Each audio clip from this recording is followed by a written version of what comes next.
সুপ্রতিতা স্বাগত জানাচ্ছি আমার আরেকটি ভিডিও টিউটোরিয়ালে। গত লেকচার ভিডিওতে আমি দিনাজপুর বোর্ড 2017 প্রশ্ন সলভ করেছিলাম।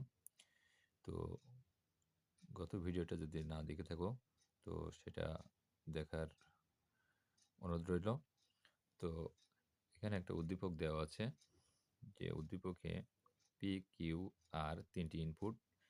তো ইনপুট থেকে এখানে তিনটে অ্যান্ড গেট এবং শেষে অর গেট এবং এর মান বের করতে হবে। তো এখানে গ এবং ঘ দুইটা প্রশ্ন আমরা সলভ করব। তো এখানে গ নম্বর প্রশ্নে বলা হয়েছে যে উদ্দীপকের লজিক সার্কিটের এফ এর আউটপুট সমীকরণ সরলীকরণ করো। তো এই কাজটি আমাদের করতে হলে প্রথমত আমাদের এই লজিক সার্কিট থেকে আমাদের ফাংশনটা বের করতে হবে। ফাংশন বের করে তারপর আমাদের সরল করতে হবে। এরপর ঘ নম্বর প্রশ্নে বলা হয়েছে যে উদ্দীপকের এফ এর মান ন্যান্ড গেটের মাধ্যমে বাস্তবায়ন করে ন্যান্ড গেটের গুরুত্ব উল্লেখ করো। তো এই প্রশ্নটা সলভ করার পরে আমরা ন্যান্ড গেট এবং সরল দুইটা বিষয় আমাদের ক্লিয়ার হবে। তো ভিডিওটি না টেনে সম্পূর্ণ ভিডিও দেখার অনুরোধ রইল। আশা করি এই ভিডিও দেখার পরে এই প্রশ্নের যে সমস্যা সেটা আর থাকবে না। তো কথা না বাড়িয়ে আমরা প্রশ্নটা সলভ করি। তো এখানে আমাদের প্রথম কাজ হলো গ নম্বরের সরলীকরণ করার জন্য আমাদের আউটপুট ফাংশন বের করতে হবে। তো এখানে আউটপুট ফাংশন বের করার জন্য এখানে অ্যান্ড গেটের কাজ হলো প্রত্যেকটা ইনপুট আমাদের গুণ আকারে আসবে। তো এখানে পি নট থেকে একটা ইনপুট নেওয়া হয়েছে, কিউ থেকে গেছে এবং আর থেকে একটা ইনপুট নেওয়া হয়েছে। তো এই ইনপুটগুলো আমরা এখানে আউটপুট লিখব পি নট কিউ আর। তো অনুরূপভাবে এই অ্যান্ড গেটের এখানেও পি নট থেকে ইনপুট নেওয়া হয়েছে এবং কিউ এবং আর। তো এখানে আমরা লিখি পি নট কিউ, এটা হলো আর নট থেকে দেওয়া হয়েছে, দেখ আর নট। আর এই অ্যান্ড গেটের একটা ইনপুট হলো পি ইনপুট থেকে নেওয়া হয়েছে এবং আরেকটা ইনপুট আর এর থেকে নেওয়া হয়েছে। তাহলে আমাদের এখানে আউটপুট আসবে পি আর। তো প্রত্যেকটা অ্যান্ড গেটের আউটপুট আবার অর গেটের ভেতরে দেওয়া হয়েছে। তো অর গেটের কাজ হলো প্রত্যেকটা আউট আউট প্রত্যেকটা ইনপুটগুলো যোগ করা। তো এক্ষেত্রে আমাদের p not q r plus p not q r not plus p r. তো এটাই হলো এফ এর ফাংশন। তো এই ফাংশনে আমরা গ নম্বরে লিখব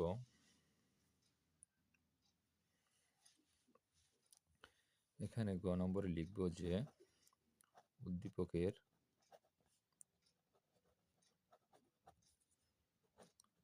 চিত্র হতে পাই এফ সমান সমান আমরা ফাংশনটা এখানে যে ফাংশনটা বের করলাম এই ফাংশনটা আমরা এখানে উঠিয়ে নেব। তো p not q r plus p not q r not plus p r. তো আমাদের এখানে এই সরলীকৃত মান নির্ণয় করার জন্য আমাদের প্রথমত এখানে দুটি রাশির ভিতরে আমাদের কমন যায় পি নট কিউ। তো পি নট কমন দিলে এখানে থাকে আর প্লাস এখানে পি নট বাদ দিলে থাকে আর নট প্লাস পি আর।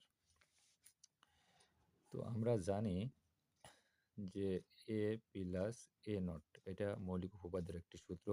তো এই সূত্র যদি আমাদের সূত্রের মান হলো 1, এ প্লাস এ নটের মান হলো 1, তাহলে আমরা এই সূত্র অনুযায়ী আর প্লাস আর নটের মান ধরতে পারি 1।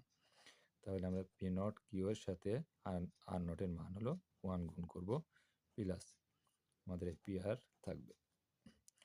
তো এই 1 যদি আমরা পি নট কিউ এর সাথে গুণ করি তাহলে থাকে p not q plus p আর।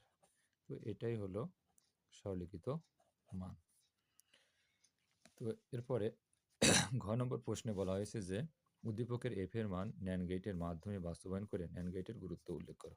তা আমরা উদ্দীপকের এই সরলীকৃত মানটা এফ এর সরলীকৃত মানটা আমরা ন্যান্ড গেট দিয়ে বাস্তবায়ন করব।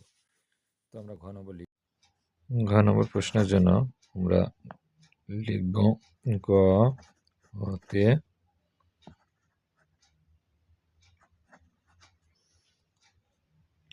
হতে পাই এফ সমান p not q plus p r. তো এটাকে ন্যান্ড গেট দিয়ে বাস্তবায়ন করার জন্য আমাদের লিখতে হবে p not q plus p r, এর উপরে দুইটা নট নিতে হবে। তো নট নেওয়ার জন্য এখানে যোগের সম্পর্ক যেহেতু অর গেট নর গেট বোঝায়, সেজন্য আমাদের ন্যান্ড গেটের সম্পর্ক তৈরি করার জন্য গুণের সম্পর্ক তৈরি করতে হবে। তো সেজন্য আমাদের ডি মর্গানের একটা সূত্র প্রয়োগ করব।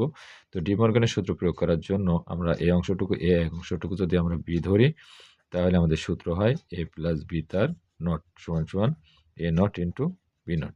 তাহলে আমরা পি নট কিউ তার নট, পি নট কিউ তার not into p r not total not. তো এটাকে আমরা চিত্রের মাধ্যমে উপস্থাপন করতে পারি পি কিউ আর, আমরা তিনটি ইনপুট লাইন নিব, নেওয়ার পরে পি নট, অর্থাৎ ন্যান্ড গেটের সকল ইনপুট একই হলে সেটা নট গেট হিসেবে কাজ করে, অর্থাৎ পি নট হয়। তো এর সাথে আমরা কিউ এর সম্পর্ক গুণ যেহেতু, তাহলে পি নট কিউ তার নট। অনুরূপভাবে আমরা পি এবং আর এর থেকে ইনপুট নিয়ে এটাকে ন্যান্ড গেট করব, করলে পি আর নট হবে। এই দুইটা আউটপুট আমরা আরেকটা ন্যান্ড গেটের ভিতরে প্রবাহিত করে দেব, তাহলে p not q into p r not r, এই নটটার কারণে টোটালটার উপরে নট হয়। তো এটাই হলো ন্যান্ড গেট দিয়ে বাস্তবায়ন চিত্র, ন্যান্ড গেট দিয়ে বাস্তবায়ন।